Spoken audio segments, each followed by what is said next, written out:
Welcome back to another episode of the North Star Takes podcast. I'm Bailey, he's Jacob, and we're a Minnesota sports podcast. If you're a Minnesota sports fan, please hit that subscribe button and click the like button on this video as well to help spread the word to other Minnesota sports fans. And today we're going to be talking Minnesota Vikings as training camp is rapidly approaching here. We're just a couple weeks out, and we're going to kind of talk about it's kind of a conversation that honestly happens every year. I saw people on Twitter talking about this, and it's kind of an interesting talker because someone tweets out, who's your sleeper team out of the NFC this year? And so I think it was Will Blackman. He replied, well, the Vikings are the sleeper team every year. And so we're going to talk about that a little bit, just because are the Vikings really a sleeper team, Liberta? Because it seems like every year, especially since Kirk Cousins has been here, it's the same old story, 500 football. They're right on the fringe of making the playoffs, whether, they're one game out of making it or they just squeak in as a wild card and it doesn't really matter. So, I mean, is it really different this year with a new coach and a new front office? What are your thoughts on this?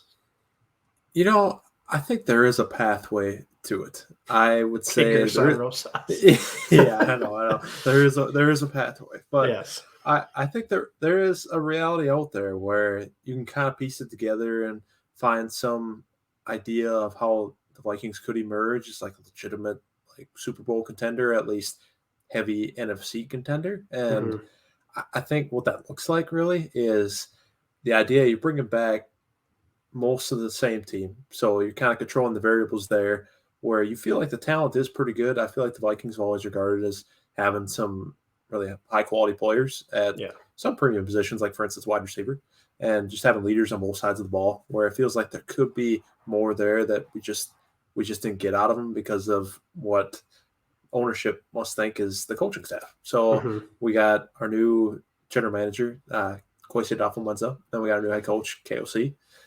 And so it's like, well, if we put our offense in the most modern day system as possible and kind of replicate what the Rams did, who just won a Super Bowl, then you feel like there's another level where we're going to start scoring points right and left, maybe turn our games into one of those things where it's like, if you're going to play with the Vikings, you're going to get in a track meet, you better score a lot of points. And there's this theory that it's like there's more to Kirk Cousins than meets the eye than what's really been unlocked out of him in his first 9-10 years. I know it sounds kind of hard to believe, and to be honest, I don't believe it. That's why I think we're going to win 9 games. But just speaking to the possibility here, though, it's just if KOC finds some new level for Kirk, I think you can up that a couple wins where I got them at 9, maybe you see 11. And then, for instance, you consider other factors, like let's say the Packers take a step back because they have literally no receiving core this year. And Rodgers is just getting the bag. And that seems to be always concerned with at this point. So are the Packers going to take some steps back? Albeit, got to believe it. Or I'll believe it when I see it because they won 13 games every year. LaFleur's been there. But now it feels a little bit different when their second best player is no longer in the picture. So if they take a step back and you find some way to win the division, then you start talking about home playoff games. And especially in an NFC that doesn't have a lot of elite quarterbacks, you feel like you can probably play with anybody if you're winning 11 games to begin with in the regular season. So then you get hot at the right time, then there you are. Maybe you're knocking on the door of a Super Bowl in like the NFC Championship or something. But then there's also the flip side of this where you consider it's a rookie head coach who might not know what he's doing. Hopefully he's not in over his skis, but it very well could be the case. We don't know. And he's never even called plays, or he hasn't called plays at least in a couple of years because McVay's handled all that in LA, but he knows how to drop a game plan at least. So, but laying it all out there optimistically, I think there is some reality out there, albeit a slim chance, but I think there is something out there that I can talk myself into if the cards fall right at the beginning of the season. Let's go with that. I don't know. How you feeling, Bailey? Yeah, I think you did a great job of laying out both scenarios where they could overachieve or where they could kind of just stay where they've been. I think you and I both probably agree that the floor for this team absolutely is probably 8 wins. I mean, I don't see them doing any worse than that just based off the talent alone once again. They've had horrible injury luck the last couple seasons as well. You factor that in, and an improved defense where it seems like, there might be some draft picks that are finally starting to break through, as Cameron Dancer turning into a, pretty decent starting corner. Brian Asamoah apparently has been impressive in his rookie offseason. So there's younger guys, Lewis Seen, our first round pick safety. I mean, like there's guys that are promising now on the defensive side of the ball. because you and I have been talking about that the last couple of years, how there just wasn't any young defensive players to get excited about, and now that's kind of seemed Mhm. to change. So um, I'm with you though. Like I still, as long as Kirk Cousins is the quarterback of this team, and until he really proves differently. I mean, I know we won 10 games in 2019, but that was with a soft schedule. We stayed very healthy. I mean, the defense was still good at that time. So um, as long as Kirk Cousins is the quarterback, I have a hard time seeing us really, reaching that 11, 12 win threshold that you really need. Um, to be a really competitive team in the NFC. But by the definition of a sleeper team, I would say the Vikings are a sleeper team just because you simply don't know what the heck you're going to get out of them this year. I mean, Yeah. they easily could, be one of the better teams in the NFC, like we mentioned, based off talent. If KOC brings that Rams offensive philosophy into the Vikings, and it turns into a track meet every single game. They're an offensive team, but they have an improved defense. It still has the likes of Daniil Hunter, Eric Kendricks, Harrison Smith, and now Zadarius Smith as well on the opposite edge of Daniil Hunter.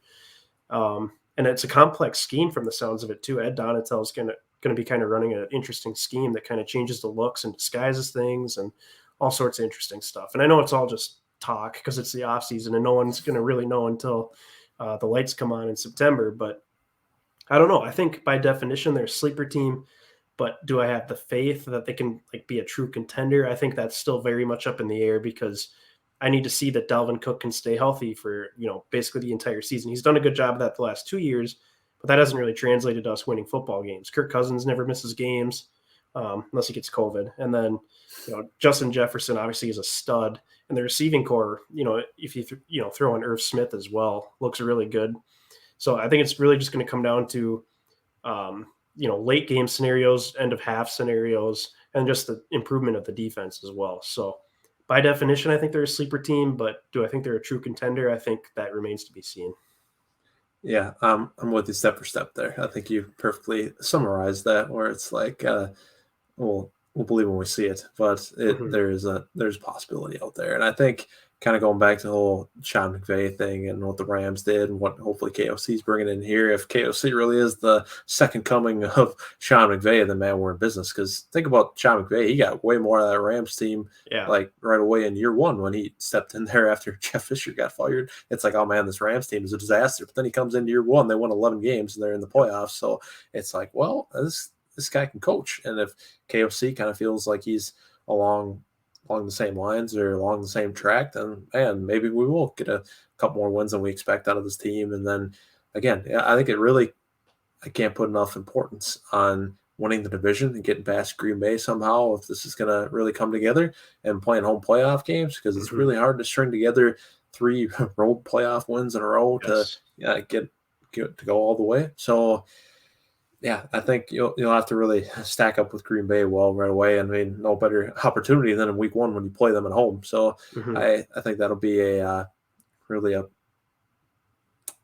I mean, I hate to say it in a Week 1 game, but it feels like a could tell you a lot. I know it's the first time KOC will be uh, a head coach, but Mm-hmm. in his first game. But it's like, well, if you feel like you stack up well there against the Packers, maybe feel like the season could be something special. But if like you come out and just get flattened, then it's like, oh man, this is going to be a rough start. And if it's a rough start, I don't know if you're able to bounce back from that to really do anything. So Yep. I think that's as important as any game. I think it's all those division games though. Really, when you win against a division, you put yourself in a really good place and you just got to build off that. So we'll see what happens there. And then kind of going into more, like you said, you named a lot of the talented players on this team. I'm excited to see what this defense looks like. And KLC was talking about how he's pretty excited to practice against our defense just because it's Mm-hmm. such a I don't know, multiple look because it's like we're gonna have a base 3-4, but then when you play the nickel, it's more of a 4-3, Right. and then you'll be able to play maybe some three safety packages. So it's all these different things that really can make it difficult on an offense, and we'll be practicing against them. Our offense will be practicing against them every day, so Mm-hmm. hopefully that's going to make them better. And theoretically, iron sharpens iron. But um, I'm really excited for this training camp coming up here to I don't know hear all the buzz, see what people really think this team looks like going into the first season with a new head coach. Yeah, same here, man. It's gonna be intriguing. I feel like there hasn't been a ton of like excitement about the Vikings. Maybe it's just me because I've been so caught up in what like the Timberwolves are doing. The Wild, had a really good team, and now the off season's kicking off for them. So maybe like the focus hasn't quite been there on the Vikings. I don't know if it's just me or if other people are feeling that way too. But I mean, before we know it, it's going to be training camp. They're going to be playing preseason games, and then all of a sudden the regular season is going to be here, and it's going to be exciting to see what they do with this team. If the coaching staff really is the difference between a 500 middling football team to a team that can actually contend in the NFC. And I agree with you on the Green Bay game. I think, I know it's the first game of the season. The season's definitely not over by any stretch if they lose that game, but I mean, that's when Green Bay is going to be their most vulnerable. They don't have Devontae Adams. It's True. their first game without him. Christian Watson, it's going to be his first NFL game. And then they got like Sammy Watkins and Alan Lazard and all these guys that, they even lost MVS, who was at least turning into somewhat of a threat. So um, it'll be interesting, I think. But I'm excited to see how they stack up. It's always good if you can beat the Packers at home, especially in a Week 1 game. I think that'd be really awesome. So It'll set the tone for the season. exactly. Any other final thoughts from you before we take off here? I think this is an exciting time to be a Vikings fan. I Oh, know yeah. we're kind of bringing back the same team we've seen these last number of years, but new head coach, kind of new energy, new feels like new life. So Hmm. I think it's really gonna be fascinating to see if that theory about Kirk is true, if there's really another level there where you can see Kirk winning 11, 12 games or something like that, just because you have an offensive minded head coach that really likes him and put Yep. him in the best spots possible. If there really is something there, or if there just isn't, it really doesn't matter who's calling the shots for Kirk. He's just gonna be a 500 quarterback and no more, no less. So I think that's got to be the biggest thing to be looking for this year. Really is how Kirk looks with a guy as that coach who really likes him. Yeah.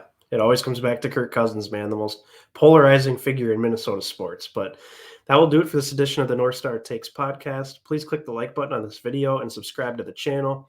Feel free to give us a follow on both Twitter and Instagram. And let us know your thoughts in the comment section below. Do you think the Vikings are a sleeper team? Do you think they're just the same team that they've been the last 4 or 5 years? And what are your thoughts on the upcoming season? And what's your excitement level? Are you excited about this team? Are you lukewarm? Are you not really looking forward to the start of the season? So let us know your thoughts in the comment section below. And until next time, thanks for watching.